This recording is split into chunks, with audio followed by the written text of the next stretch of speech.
A conducting sphere S1 of radius r is attached to an insulating handle. Another conducting sphere of S2 of radius capital R is mounted on an insulating stand. S2 is initially uncharged. S1 is given a charge Q, brought into contact with the S2 and then removed. S1 is recharged such that the charge on it again becomes equal to Q, and it again and is again brought into the contact with S2. This process is repeated n times. We have to find out the electrostatic potential energy, okay, of S2 after n such contacts with S1. What is the limiting value of this energy as n approaches infinity?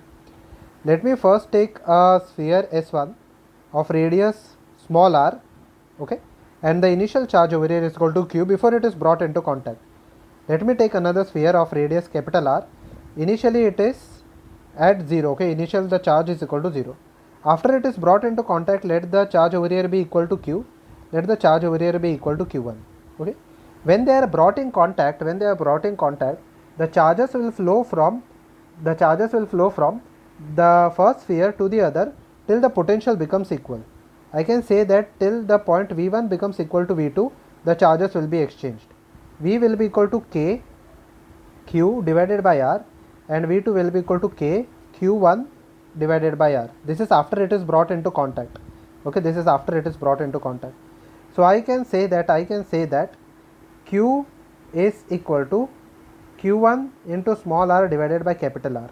Let me box this part, okay, we are going to use this again and again, okay. Now by law of conservation of charges, the total charge should remain same.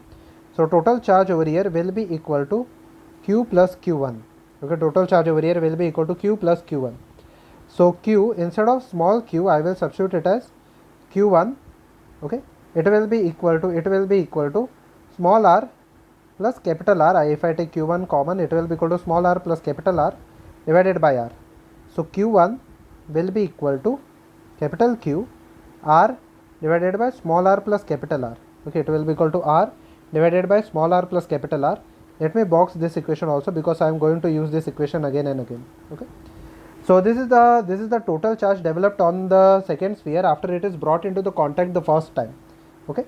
Now again the spheres are separated, and again now that the sphere on the left hand side, it is charged again from Q to Q, okay, from small q to capital Q, okay, but the other sphere remains as it is, okay. Again they are brought in contact. Now in this case I can again use this formula, okay. Let us say that after it is brought into contact, the charges in this sphere is equal to Q, and the charge on the other sphere, let it be equal to Q2, okay. Now let me write this as Q dash, okay, any other given charge. So I will use the same formula. Q dash will be equal to Q2 small r divided by capital R after it is brought into contact. Now the initial charge before it is brought into contact, the initial charge was capital Q, that is the charge on the left hand side sphere, plus it will be equal to, on the other sphere the initial charge was equal to Q1. So capital Q plus Q1 will be equal, capital Q plus Q1 will be equal to Q plus Q2, okay, which is equal to capital Q, okay, it will be equal to 1 plus Q1 can be written as, if I take Q common, it can be written as capital R divided by small r plus capital R, okay, small r plus capital R will be equal to Q, I can take it as common, it will again be equal to small r, okay, I can take Q2 as common, it will be equal to small r plus capital R divided by capital R, similar to this one, okay, similar to this one, okay. So Q2 will be equal to capital Q into, it will be equal to capital R divided by, if I divide this, if I multiply the denominator and divide this, okay, it will be equal to capital R divided by small r plus capital R plus capital R square divided by small r plus capital R the whole square, okay. This is equal to Q2. If I again find out the value of Q3, again I have to substitute the same formula. Q3 plus Q is equal to Q3 into small r plus capital R divided by R, okay. So Q3 will come out to be, okay, Q2, this will be equal to Q2, okay, this will be equal to Q2. So Q2 plus Q will be equal to, Q2 plus Q will be equal to Q3 small r plus capital R divided by capital R. So over here Q, so again the Q, so the Q3 will be equal to, if I calculate this value, it will be equal to capital Q. Okay, I will just substitute the value of Q2. Okay, it will be equal to Q2 is okay. Otherwise, it will be equal to small r plus capital R divided by R. Okay, Q2 over here will be equal to small r capital R plus small r plus capital R square divided by small r plus capital R the whole square, plus over here it will be equal to 1. Okay, when I add Q over here, the Q3 will be equal to plus over here will be equal to 1. So Q3 will be equal to, if I rearrange this part, it will again come out to be small r capital R divided by small r plus capital R plus R square divided by small r plus capital R the whole square plus R cube divided by small r plus capital R the whole cube. Okay, so basically if you see, this is a GP. Okay, this is a GP, and basically it is the addition of the GP. Okay, basically it is the addition of the GP. So if I say the charge after n such separations, it will be equal to capital Q capital R plus small r plus capital R plus R square R cube R so on. Okay, and R raised to n divided by small r plus capital R raised to n. Okay, so this will be the charge. Okay, this will be the final charge after n number of contacts. Okay, this will be the final charge after n number of contacts. Now over here I can treat this value capital R divided by small r plus capital R as A. So basically Qn will be equal to capital Q A plus A square plus, it will be equal to A cube and so on, it will be equal to A raised to n. Okay, basically it will be equal to A raised to n. So potential energy over here, and the value of A will be less than 1. Okay, how do I know that?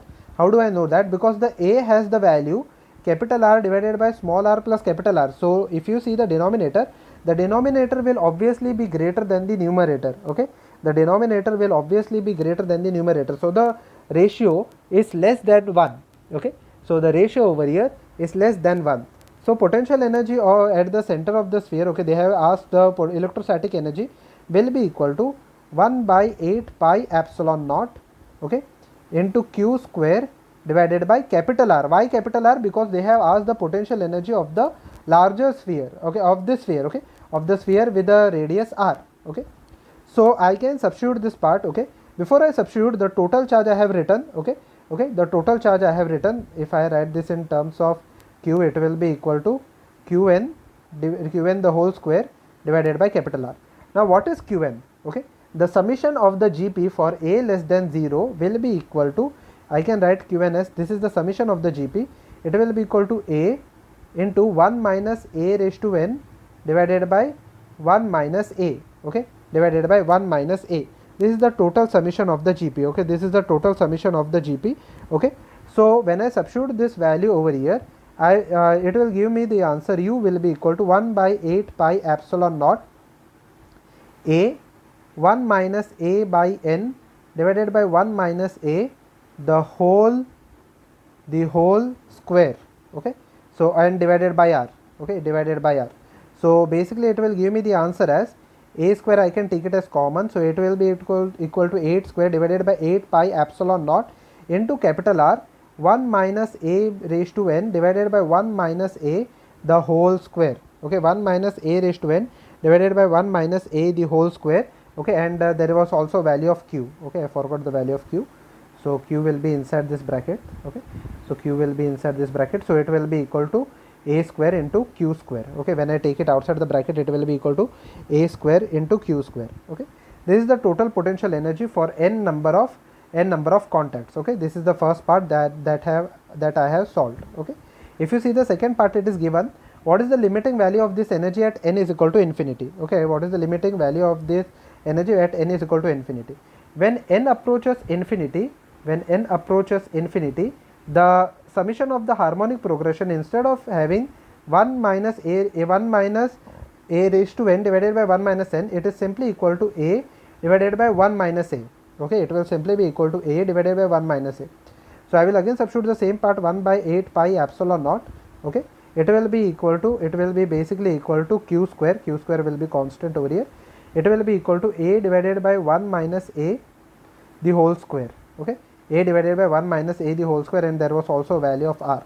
Okay, so it will be equal to Q square divided by 8 pi epsilon naught into r.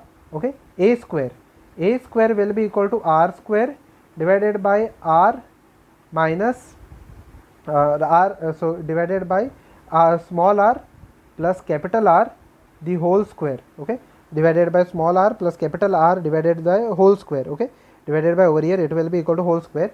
1 minus a, what is 1 minus a over here? 1 minus a will be equal to 1 minus capital R divided by small r plus capital R the whole square, okay. So if I rearrange this term, it will be equal to q square divided by 8 pi epsilon naught into capital R into r square divided by small r plus capital R the whole square divided by, it will be equal to small r the whole square divided by small r plus capital R the whole square, okay. So from this term I can cancel out small r plus capital R the whole square, I can cancel out small r plus capital R the whole square, this r and r will get cancelled out. So the final answer would be equal to, it will be equal to over here I can say, when I substitute this value, it will be equal to, I will take r, okay, r q square divided by 8 pi epsilon naught into small r square. This will be the total potential energy of the system as n approaches infinity.